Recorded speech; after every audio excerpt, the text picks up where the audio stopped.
집합금융법 제26조의 3 보시면 관리위원회 설치 및 기능이라고 되어 있어서 제1항 관리단에는 규약으로 정하는 바에 따라서 관리위원을 둘 수 있다 라고 되어 있습니다. 관리위원회는 둘 수도 있고 두지 않을 수도 있어요. 반드시 둬야만 되는 것 아닙니다. 제2항 관리위원회는 이 법 또는 규약으로 정한 관리인의 사무집행을 감독한다. 사무집행을 감독한다. 제3항 제1항에 따라서 관리위원을 둔 경우에 관리인은 제25조 1항의 각 호의 행위를 하려면 관리위원회 결의를 반드시 거쳐야 한다. 다만 규약으로 거치지 않도록 등등으로 달리 정한 사항은 그러하지 않다. 이렇게 규정되어 있어요. 제25조 1항이 어떤 것이냐? 다음 보시면 제25조 1항 관리인의 권한과 의무예요. 관리인은 이런 행위를 할 권한과 의무를 가진다.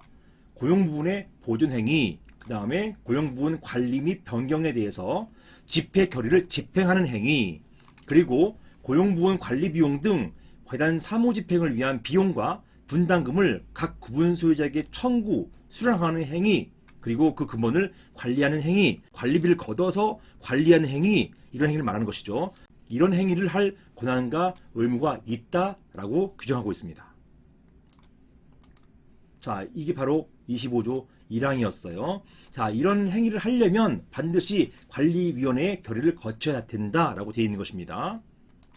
자, 그리고요, 집합금융법 시행령을 보시겠어요. 시행령. 이 시행령 보시면 제10조에 관리위원회의 의결 방법이라고 되어 있어서 관리위원회의 의결은 규약에 달리 정한 바가 없으면 관리위원회 제적위원회 과반수 찬성. 이 면적은 아니에요. 관리위원회 그 머릿수입니다. 제적위원 과반수 찬성으로 의결한다 라고 되어 있고요.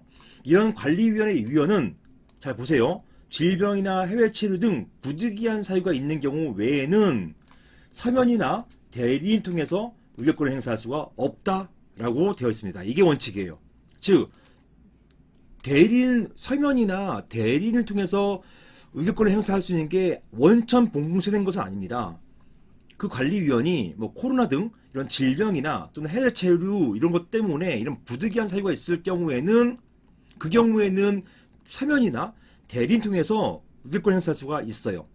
하지만 그 이외의 사유에서는 단순하게 남편이다, 친척이다, 아내다 라고 해가지고 대신 나와가지고 대리 참석해가지고 의결권 행사할 수는 없다라는 것입니다. 이게 법 시행령에 규정되어 있어요. 원칙은 대리 행사할 수 없는 거예요.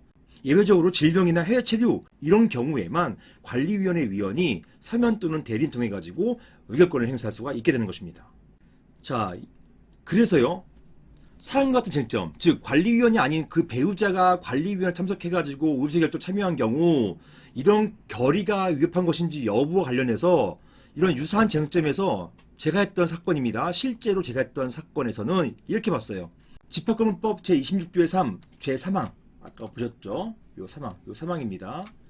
요 3항과 시행령, 집합금융법 시행령 제10조 제2항 또 보셨죠? 10조 제2항 요것입니다. 2항의 취지는 의사결정 및 감독기관으로서의 관리위원회 기능이 약화 내지 형해화되는 것을 막기 위해서, 이 형해화, 이게 유명무실화랑 똑같은 말이에요. 유명무실화되는 것을 막기 위해서 질병이나 해외 치료 등 부득이한 사유가 있는 경우 이외에는 서면이나 대리인 통한 의결권 행사가 허용되지 않고 오로지 관리위원회 위원이 직접 출석 그리고 결의에 의해서만 관리위원회의 의사를 결정하도록 한 것, 이런 취지다 라고 판시한 바가 있어요. 따라서 대리나 서면 원칙적으로 안 된단 말이에요. 이러한 판례에 의하면 본인의 직접 출석이 아닌 배우자 또는 제3자의 출석으로 한 결의는 무효가 될 것입니다. 무효가 될 것은 맞아요. 하지만 그렇다고 해가지고 이 전체 결의가 당연히 무효될까요? 아까 보셨죠? 보시는 것처럼 이런 관리위원회의 의결은요, 관리위원회 제적위원 과반수 찬성으로 의결한다고 돼 있어서 설사 만약에 이렇게 위법한, 즉 배우자가 의결권 참여해가지고 이 표를 제외한다 하더라도 제적위원 과반수 찬성이 됐다, 이런 경우에는요, 이런 경우도 무효일까요? 바로 거기에 대해서 이러한 무효인 결의, 즉 대리 참석, 불법적으로 대리 참석한 이런 무효 결의가 있다 하더라도 이런 결의를 제외했을 경우에 그럼에도 전체 제적의원 과반수에 미치지 못하는 경우, 쉽게 얘기하면 그것입니다.